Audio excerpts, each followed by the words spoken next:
sayarak gözlemişim her gece yarı. Geç gelmede bir yar, yine olmuş gece yarı.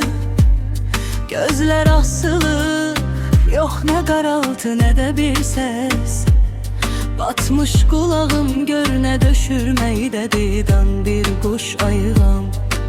Söyleyerek gahtan inil dergahtan onu da yel diye lay lay. Kuş apar yatmış hamı bir Allah oyağda ve kabirime. Menden aşağı kimse yok, ondan da yukarı korkum budu. Yel gelmeye birden yarıla süp, bağrım yarılır süpüm açılmaz seni tarı.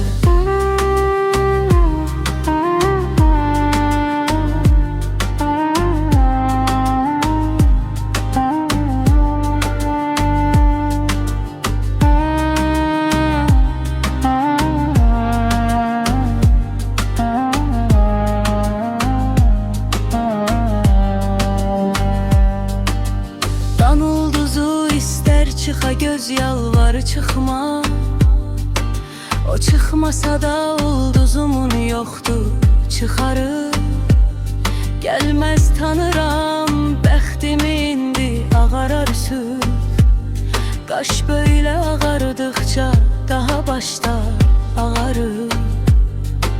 Eşkin ki kararında vefa olmayacakmış. Bilmem ki təbiət niye koymuş bu kararı. Sanki xoruzun sombanı xəncərdi soxuldu. Sinemdə ürəyi varsa kəsib qırdı damarı. Rişxənd ilə qırcandı səhər, söylədi durma. Can qorxusu var eşqin, uduzdum bu qumarı. Oldum qara gün ayrılalı o sarı teldən. Bunca kara günler diyeden rengimiz sarı. Gözyaşları her yerden akarsa məni tuşlar, derya bakar bellidir çayların akarı.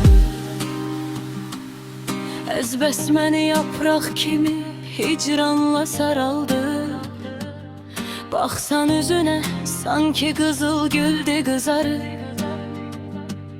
Mehrabi şəfəqdə özümü səcdədə gördüm. Qan içrə qəmim yox, üzüm olsun sənə sarı. Eşki var idi Şəhriyarın güllü çiçəkli. Əfsus ki qəza vurdu, xəzan olmadı.